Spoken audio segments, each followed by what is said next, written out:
Spring wage negotiations have begun this year on the back of corporate growth and the economic recovery. So the tide is running in favor of labor this year. So Professor Seike, what do you think? Yes, I agree with you. As you said, economy itself is recovering. So there are several factors that would boost wage hike this year. One is, of course, increasing profit of companies. If you have an increased profit, you are able to make wage hike for your workers so that it is sort of necessary conditions for you to have a higher profit for wage hike. However, even if you can raise wage for your people, it is not necessary for you to do that as long as your workers accept current wage levels. So here is the second factor that may make wage hike this year. That is the change of balance between labor supply and demand. According to the latest survey, job opening over seekers ratio eventually became 1 in the end of last year. That means we are no longer excess labor stage, but going into labor shortage stage. So under these circumstances, employers have more pressure to raise wages in order to keep workers within farms and to get good workers from outside. So basically, you can expect at least some extent of wage hike this year comparing to the recent years when we had a very small wage hike. However, you cannot expect sort of overall wage hike for everyone. You will see rather different degree of wage hike depending on industry or on farm or even on individual within the same farm. As you mentioned, although many labor unions are demanding wage increase, they can expect to have an across-the-board wage increase. Is that right? Yes.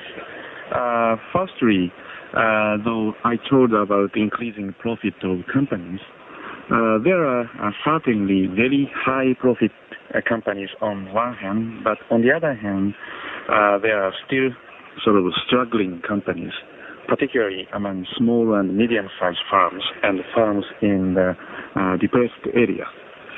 And even within the companies, the wage gap between regular workers and irregular workers, like part-time workers or contract workers and so on, still exists. And if there would be significant wage hike for regular workers this year, this gap would even widen. And even among regular workers, the wage differential is widening mainly because employers introduce so-called merit-based wage system instead of rigid seniority-based wage system. So if workers with high performers would get higher wage hike this year, this gap between high performers and low performers would also expand. So bridging the gaps will be one of the problems to be solved at this year's negotiations. Yes. And I think particularly the gap between regular and irregular workers would be very important this year. Because now almost 1/3 of employed workers is irregular workers.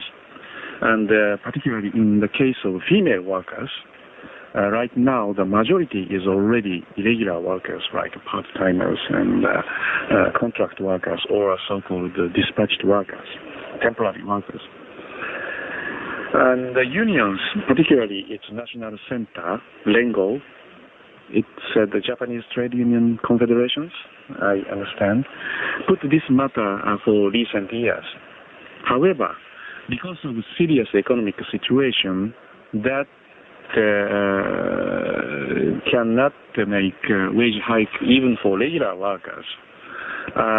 It has been very difficult for unions to improve wage rate or other labor conditions for irregular workers in the past several years. However, in this year, as I told you, there seems to be a sort of following wind for labor to make wage hike.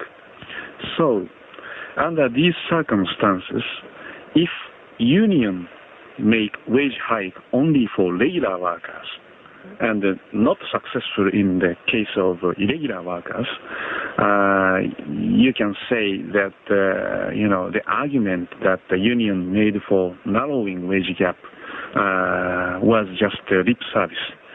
So I think union leaders are facing a kind of critical test for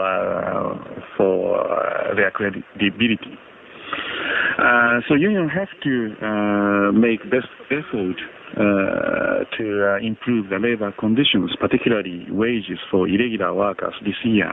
That means, to some extent, regular workers have to give up some of wage hike to provide a room for a wage hike for irregular workers and a limited source of a wage hike.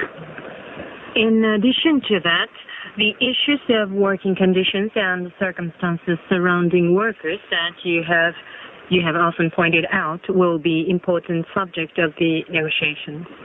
Yes, I think from this year, sort of overall revision of the Japanese employment system would be necessary.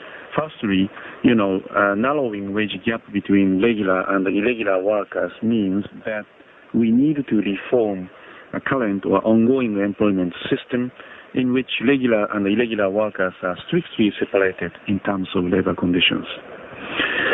The other aspect in the employment system that needs substantial reform, particularly this year, is retirement practice. Because the Employment Stabilization Act of Older Workers was revised, and now it requires employers, most of which have mandatory retirement at age of 60, to extend employment up to age 65 within 7 years from this April. Namely, you have to abolish mandatory retirement practice or extend mandatory retirement age up to 65 or establish so-called job continuation system after mandatory retirement. In order to make it possible, there would be necessary for them to revise seniority-based wage system and promotion systems. Because if you expand a mandatory retirement with the seniority system unchanged, you simply have more costly workers or management people. So, in other words, unions have to make some kind of compromisation to accept a more flat wage system instead of current seniority wage systems. And it's a good opportunity for labor and management to cope with these issues this year on the back of the economic recovery. Is that right? Yes, I think so. Because any kind of revision of current system, including revision of seniority wage systems or so on, is accompanied with some kind of frictions. And you can softening these frictions by providing some kind of compensations for those who have to accept some negative impact of the revision. And under the boom economy, you have a more allowance to do that. But the problem is, on the other hand, you tend to forget about the necessity of the revision of the system when you pass over the serious economic situations. So it is very important for you to realize the necessity of revision of the employment system even under the good economy. And the good economy is, in fact, the big chance for you to make a big change or revision.